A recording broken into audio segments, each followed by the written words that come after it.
verlor das Regiment nicht weniger als 3 seiner höchsten Offiziere. On the other side, we will get more business, more sales, more turnovers, more income, so that it will not be necessary to raise taxes.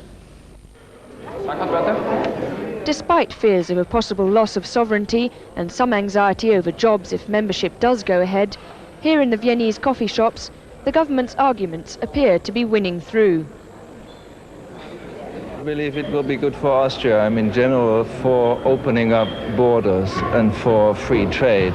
I vote for the union, because I think it's the best for our country to be in the big group, in a big Europe. It's much better to discuss with the other and talk with the other, and you are in the group. The economic argument in favour of joining the European Union appears to be convincing a lot of Austrians to vote yes. But according to recent polls, almost as many are being drawn to the no campaign, afraid of what membership might bring. In the rural areas of Austria, farmers are sceptical about membership. They're worried about losing out in a huge European market. Even though the government negotiated a special deal to protect them, they're afraid their profits will be chewed up by cheap food imports.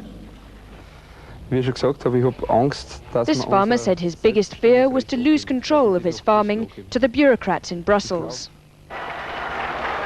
Jörg Wheather, leader of the right-wing Freedom Party, has been the main player in the no campaign. He argues that membership will mean higher taxes and a destabilised currency. He claims that open borders will let in criminals and drug dealers. He has been gaining popular support. One of his main arguments, that Austria should remain independent. Austria should vote no, because we intend to keep Austria as a sovereign, self-dominated state, and we want to keep our liberty, all like in the past.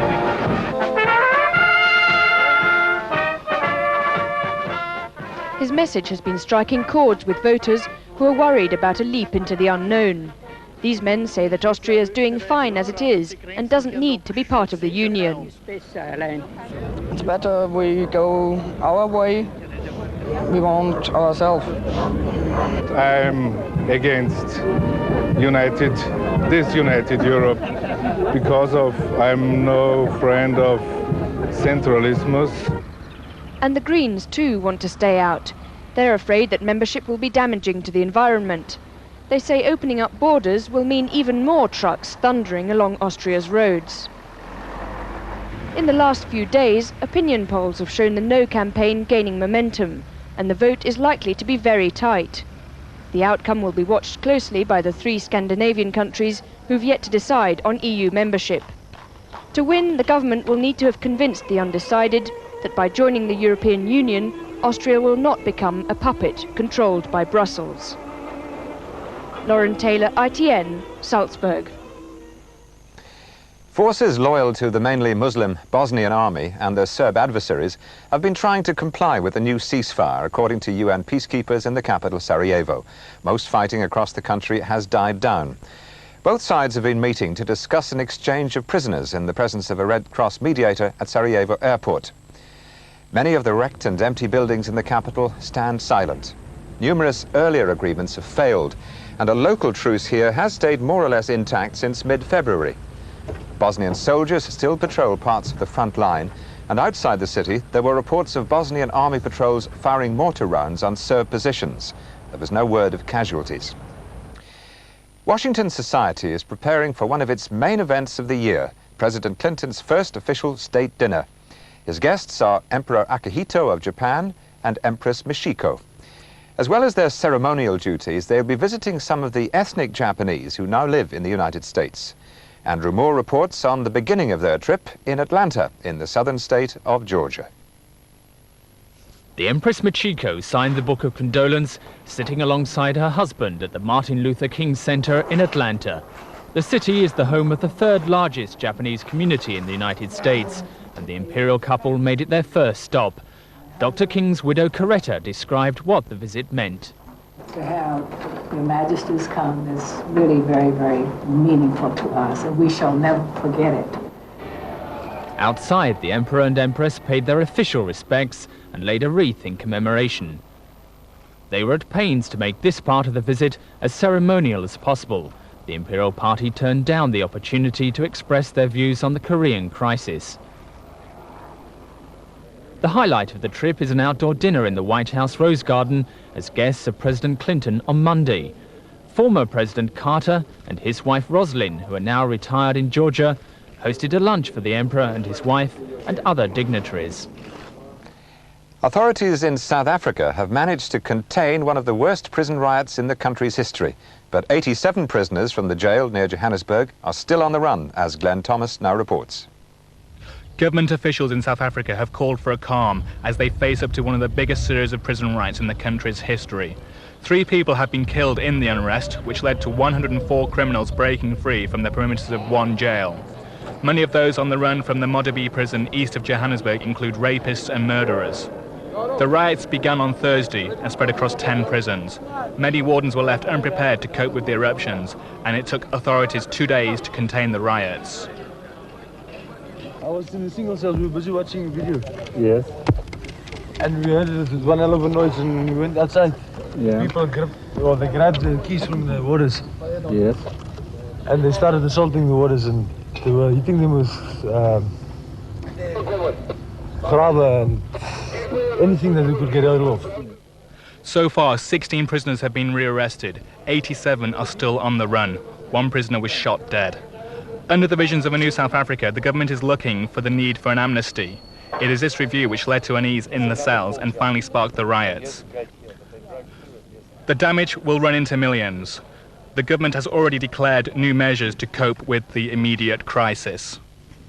As far as those who fall under the provision of common law, there is going to be a 6 months remission of sentences across the board. The man whom many observers expect to win the next general election in Britain has formally announced his candidacy for the leadership of the opposition Labour Party. Tony Blair, currently the party's Home Affairs spokesman, made the announcement in his constituency in the north of England. He said he wants to revitalise Britain's aged and decrepit constitution. 3 other candidates have put themselves forward to take the place of John Smith, who died last month.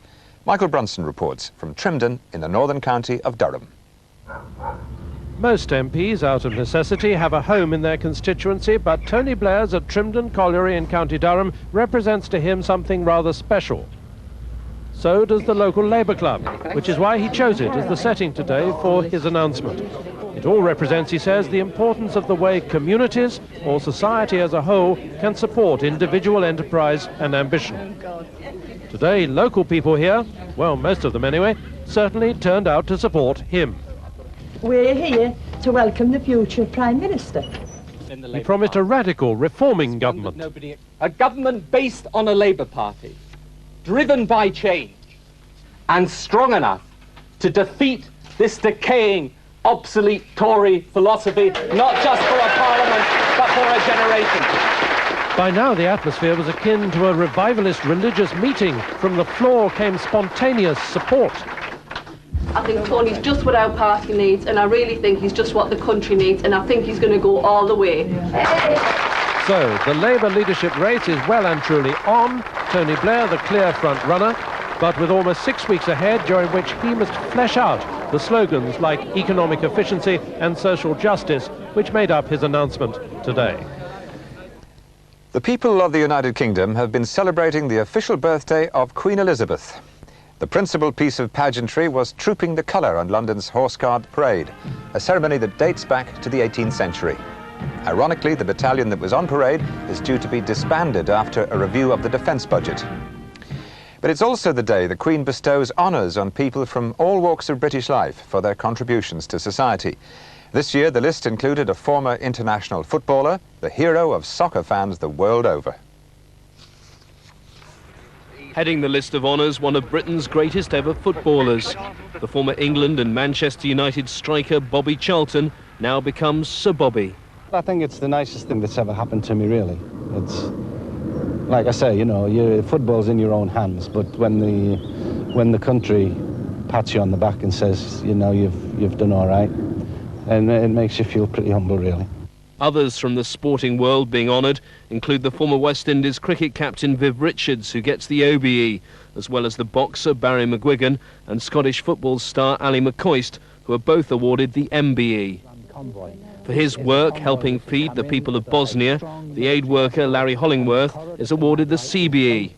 The showbiz world is well represented in the honours list. The actor Richard Wilson was asked what grumpy Victor Meldrew would think of his award of the OBE. He might have said something like, "I don't believe it." I doubt it, because he doesn't know who I am. The conductors Simon Rattle and lyricist Tim Rice are both made sirs in the list. And two of the country's best-known actors are honoured. Diana Rigg is made a dame, and Sir Alec Guinness becomes a companion of honour. Ordinary people, as well as the famous, have been recognised in the list.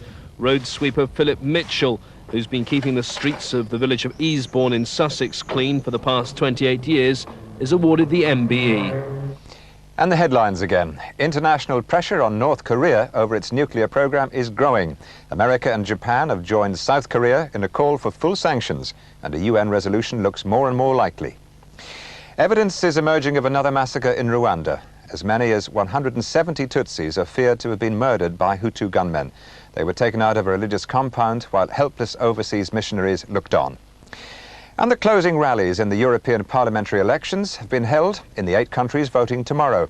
There's also a referendum on European Union membership in Austria.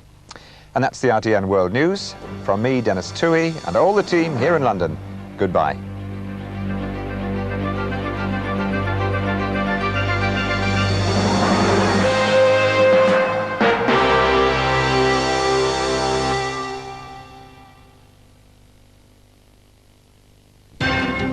And now let's look at the forecast for the weekend's European weather.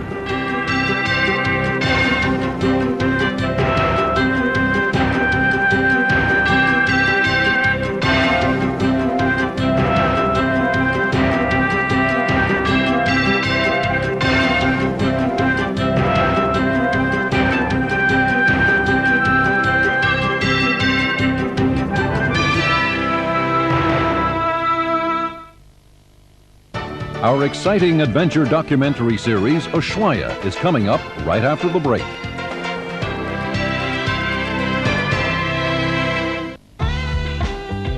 To celebrate the 11th JVC Jazz Festival, JVC, in conjunction with NBC Super Channel, will be running a fantastic competition. There are 5 fabulous first prizes of JVC MX S60R compact component systems with ergonomic design, panoramic speakers, RDS tuner, and one-touch operation. The 10 second prizes are JVC RCQ S11 CD portable systems with remote control, front-loading CD player, one-touch operation, and digital synthesizer tuner. In addition, there are 50 JVC T-shirts and 20 tickets for each city, where you can see Herbie Hancock, Joe Henderson, Betty Carter, and a host of other stars live in Paris, The Hague, or London from the 1st to the 24th of July this year. To enter, just ring one of these numbers and answer 2 questions. To answer in German, dial your international exit code plus 852-1725-6500. To answer in Dutch, dial your international exit code plus 852-1725-6501. To answer in French, dial your international exit code plus 852-1725-6502. Or to answer in English, dial your international exit code plus 852-1725-6503. Here are the 2 questions you must answer. 1. Which of these cities is hosting one of the JVC Jazz Festivals this year? Madrid, Berlin, Paris. 2. Who is the presenter of the adventure program Ushuaia, shown on NBC Super Channel on Tuesdays at 19:30, Sundays at 12, and Saturdays at 19:30? Mark Jeffries, Jay Leno, Clive Pierce. Call one of our language lines now, and you could win one of our fantastic prizes.